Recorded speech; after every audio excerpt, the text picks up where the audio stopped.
Hello and welcome to a bit of a new format for the channel where I'm going to cover what's going on in the world of books this month. I have been thinking about something like this for a while, and when I put up a poll asking if you lot would be interested in it, the results were, well, pretty conclusive. This may become a monthly staple or be a bit of an experiment, but if it does become a regular thing, I'm pretty sure it will evolve as I learn what works and what doesn't. Either way, I'd love to hear your feedback, so do let me know in the comments what you think. Let's jump right in, starting with some book-related news stories. First up, some disappointing news from the US, where the market's biggest distributor for independent presses has collapsed. SPD's exec director, Kent Watson, announced on the 28th of March that the operation would be closing down with immediate effect, attributing the closure to financial difficulties that stemmed from a longer-than-planned warehouse move and the loss of some annual grants. The warehouse move was paid for by a GoFundMe campaign, so it's a shame to see backers' money go down the drain, and the hasty closure has drawn criticism from some indie publishers who apparently may have to pay to get their own stock back, and they face uncertainty about when they'll next get paid for sales already made through SPD. It's not the first time that SPD has been embroiled in some controversy,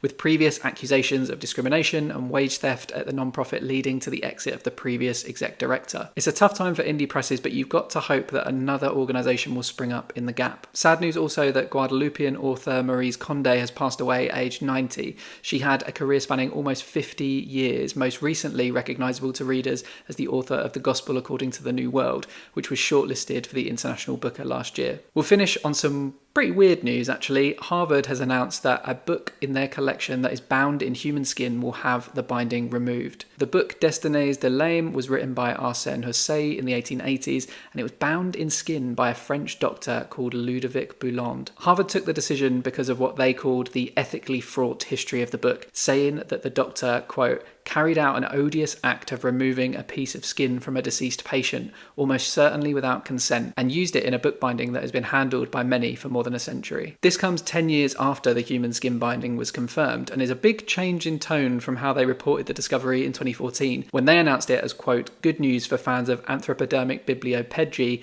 bibliomaniacs, and cannibals alike. Sometimes I'm pretty grateful that times have changed. Okay, let's look now at what's coming out this month. This is based on UK release dates, so things may differ where you are. April is absolutely stacked with new releases, kicking off with Andrew O'Hagan's Caledonian Road. The Mayflies author's new book is out on the 4th of April and is currently sitting at a 3.8 on Goodreads from 30 ratings. It might take some time for more to come through because this is a chunkster. The tentpole release of the month has got to be Percival Everett's James, a retelling of Huckleberry Finn from the perspective of Jim. This has received rave reviews across the board from critics, with the New York Times saying, quote, this is Everett's most thrilling novel, but also his most soulful. Beneath the wordplay and below the packed dirt floor of Everett's moral sensibility, James is an intensely imagined human being. It has a rating of 4.64 on Goodreads from over 3,000 reviews, which I think is absolutely wild. I don't think I've seen a score like that for literary fiction in a really long time. James is out on the 11th of April, which is a total battle royale for new releases, which also includes Marion Keyes' new novel, My Favourite Mistake. There are two very notable debut releases, Nicholas Padamsy's England is Mine, as well as Scott Preston's The Borrowed Hills, which I've read recently and really enjoyed. Stacey Halls returns with her new historical fiction novel, The Household, and we've got some new ones from two former Women's Prize winners, Taya Obrecht's The Morningside, as well as Lionel Shriver's Mania, which sounds like it could be a little bit dodgy, but we'll see. On the 16th of April, we've got former Booker nominee Karen Jennings, who's back with her first novel since An Island, titled Crooked Seeds. And on the same day, we're also getting one of the biggest non-fiction releases of the year, Salman Rushdie's Knife, a memoir about the attack he experienced at an event in New York. Later in the month, we've got David Nichols, who's back with his new novel, You Are Here, released on St. George's Day, the 23rd of April. And that's sure to get a bit of a bump from the revived buzz around One Day since the Netflix adaptation. And then on the 25th, Emily Henry's Funny Story and Sanjeev Sahuta's The Spoiled Heart both come out, the latter sure to be one to look out come Booker season. There are also a number of notable books being issued in paperback this month, including a whole heap of the Women's Prize for Fiction long list,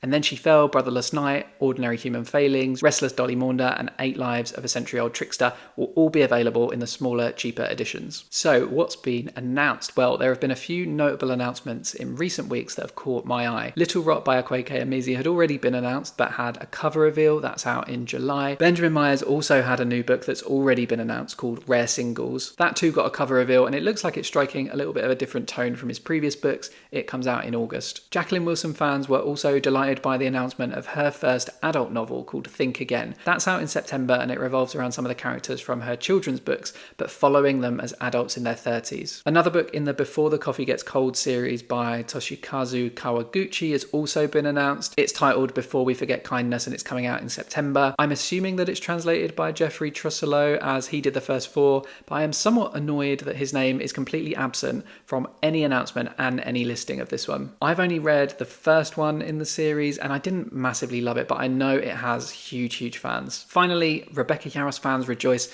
The third in her Sexy Dragon series is called Onyx Storm, and it's coming in January. Moving on to prize news, and here's a little bit of a roundup of what's been going on. I Am Homeless, If This Is Not My Home by Laurie Moore was announced as the winner of the NBA Critics Circle Award. Frankly, I'm a little bit surprised by that. I didn't really get on with that book much at all, and I'm surprised to see it win a major award. We are also due the winner of the Penn Faulkner Award any day now, but at the time I'm filming this video, it hasn't yet been announced. There were a couple of shortlists announced though, the highest profile of which was the inaugural Women's Prize for Non-Fiction. There are lots of interesting titles in the mix, and although I haven't read any yet, it seems like they're drawn from an extremely strong long list. The Dylan Thomas Prize whittled its long list down to the final 6 books, with the winner coming next month, and it's been a pretty good few weeks for Alexis Wright and her novel Praiseworthy, as the 900-page whopper has been shortlisted for both the James Tate Award and the Dublin Literary Award. If you're trying to remember which one is the Dublin Literary Award, it's the one that had like 70 books on its long list. Finally, some dates for your diary this month. The Carol Shields shortlist and the International Booker shortlist are both going to be announced on the 9th of April. The Republic of Consciousness UK Prize announces its winner on the 17th of April, and then the Women's Prize for Fiction shortlist is going to be with us on the 24th of April. A lot of those paperback releases are weirdly the next day. Thought it might be nice to mention a few recent notable adaptations in a bit of a books on screen section. So Dune Part 2 is probably the biggest adaptation of the year. I've seen this one and I loved it. It's been very well received.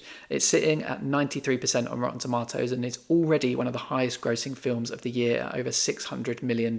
I think the good news coming out of that kind of box office success is that it's almost certainly made its money back, and we are much more likely now to see a Dune Messiah adaptation greenlit at some point soon. Also getting a very positive reception is the TV series adaptation of A Gentleman in Moscow, starring Kenneth Branagh. I believe this one is streaming on Amazon Prime, and I absolutely loved some of the promo that was done for this. There was one on Instagram that completely tricked me into thinking it was the book cover, and then he like stepped away from the window. Very clever. Finally, I'll mention the Three Body Problem Netflix adaptation from the Game of Thrones showrunners, who, to be honest, I still feel personally attacked by after that final season. Three Body Problem has had slightly less enthusiastic reviews. I loved the books, and I've watched about half of the season so far, and yeah, I'm not so sure. A lot of the science has been stripped away and it comes across as a little bit goofy, but I will finish it and see how I feel before committing to future seasons. A quick lightning round then of book deals that might be of interest. The big one is that HarperCollins are doing 40% off when you buy direct from them at the moment, and you'll get free delivery if your spend after the discount is £25 or more. It includes pre-orders,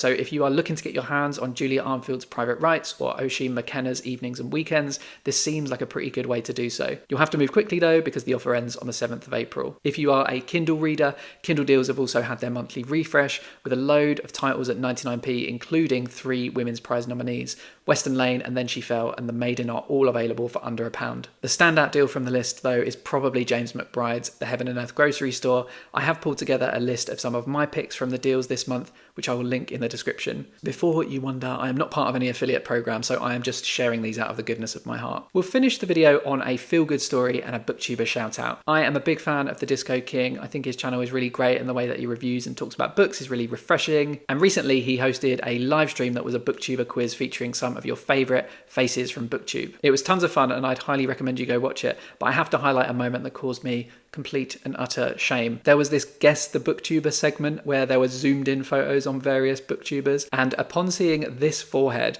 I got very excited thinking that my moment had come. It was time for this hairline to shine before it is no more. However, it turned out that it was not my forehead. It was in fact the inimitable Eric Carl Anderson's forehead. I guess it's always nice to have your megalomania kept in check. But yeah, go and check out the Disco King's channel, subscribe to him, he is great. Well, I think I spoke faster than ever in that video because I was worried it was going to be really long, and I actually have no sense of how long it is going to be. We'll have to see after editing. Anyway, I think I'll learn a lot from doing this and what works and be able to tighten it up in future. I would really appreciate any feedback you've got about this format. Did you like it? Did you not? Is there anything else you'd like to see or anything that's just not interesting? I should point out that this video is also very heavily influenced by a video games YouTuber that I watch and love called SkillUp, who does this sort of thing on a weekly basis for video games. I don't know how he has time for it because writing this script took bloody ages. Anyway, if you did like this video, please do hit the like button. It really helps the channel out. And if you'd like to see more from me, now is a great time to hit subscribe. But until next time, toodles.